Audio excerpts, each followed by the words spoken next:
Hello， 大家好，这里是蓝心玉秀书斋，我是丁丁姐。如果你跟我一样喜欢书法，喜欢汉字美学，那让我们一起学习吧。好，另外，就是我刚刚讲的蛇形。蛇形在草书里面应用的比较广泛啊，也就是说，你这个笔拿着，摇摆，这样，啊，这样子，摇摆，啊，那例如，我们写一个玉，这个玉的草书，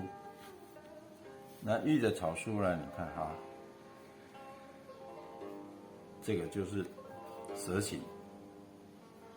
这个蛇形呢，就是说，这边是转，这边是转，这边是转，到最后，因为这里带笔，所以这里用折比较有力道啊，就是停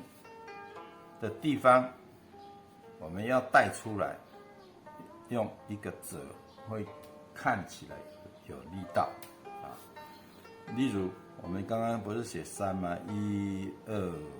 3，这里这样带出来，这个是折。假定你是这样1、2、3，那当然这个就没有力道了，不行啊。好，这个就是蛇形。那总共有折法、转法、左折、右转、左转、右折，还有蛇形啊。另外，我们可以训练你这个笔画的控笔的能力，也就是说，我现在要写一个笔画，它的长度，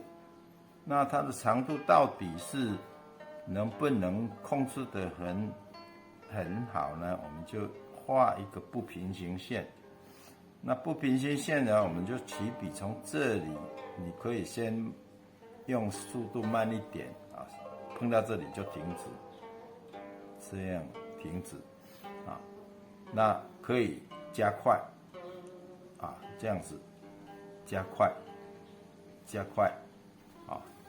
就是说什么时候该踩刹车，这个是很重要的，因为我们在写一个线条，讲究的是一个时间、空间、距离。时间就是我们刚刚这个不是慢吗？这个不是快吗？这个书写线条的速度上面有快慢，另外就是这个空间，我们空间的控制，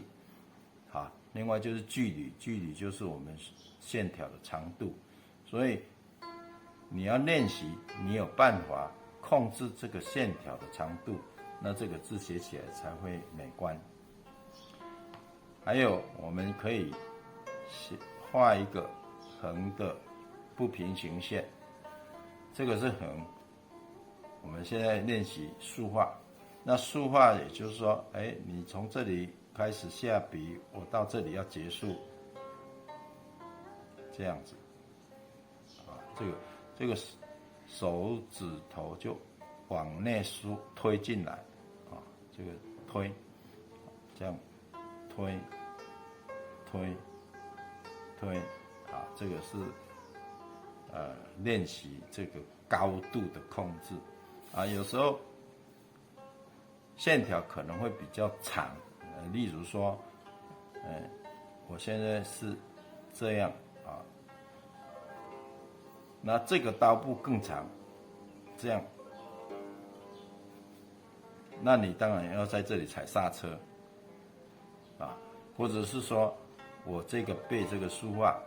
那应该在什么地方要踩刹车，这个就很重要了。那横画呢，就是说，比如说我写书法的书，书法的书是第二横是最长的，所以这里是短，这里折，然后这里呢过来就是在这里要踩刹车，然后呢这里要踩刹车，1、2、3，好，这样。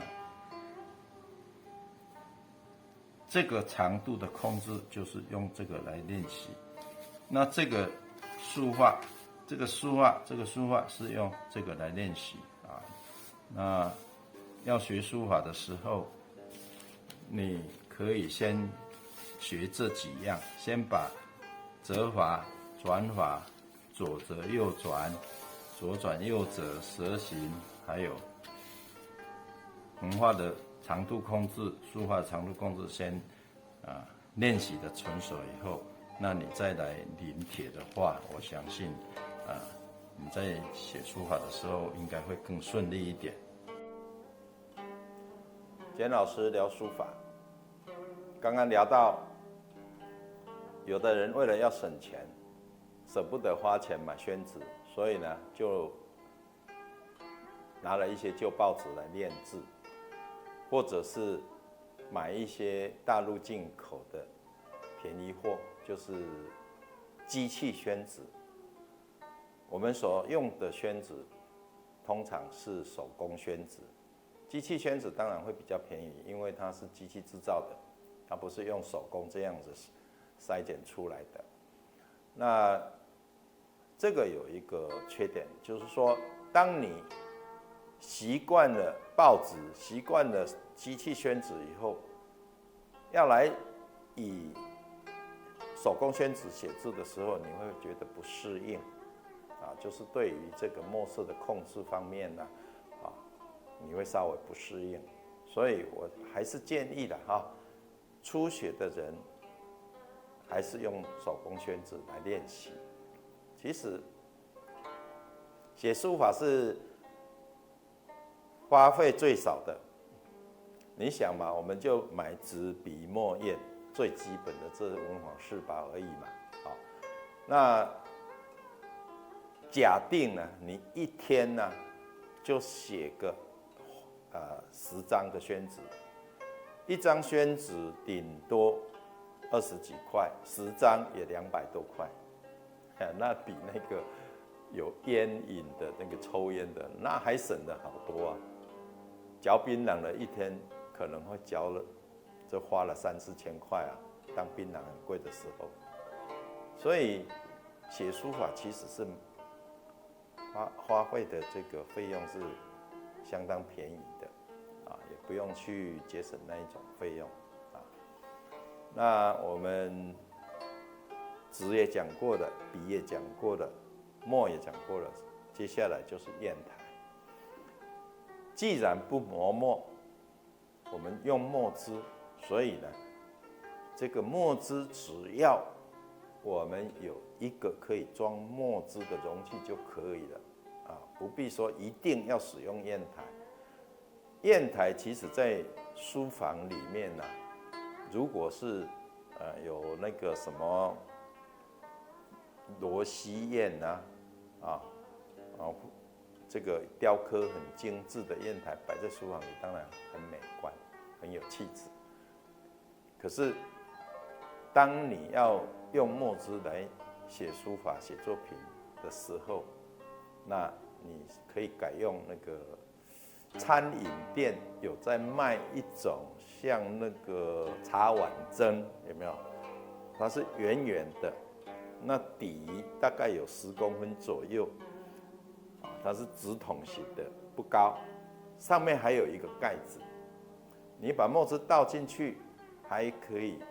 就是保存了1个星期左右都没有问题。你要书写的时候，就把盖子拿开，笔就在那里沾墨就可以了。这非常方便的。可是你如果使用砚台，是不是还要清洗砚台？如果砚台还有雕刻，那个余墨如果存在那个细缝里面你要清洗是一件非常麻烦的事情。所以纸笔墨砚大概就是这个原则我告诉各位的就是说，我们生活方便就好，简单就好，不要为自己制造麻烦。好了，今天的影片就到这里，大家喝个茶，吃个小点心。喜欢我的分享，记得帮我点赞，还有订阅哦。那我们下次再见，拜拜。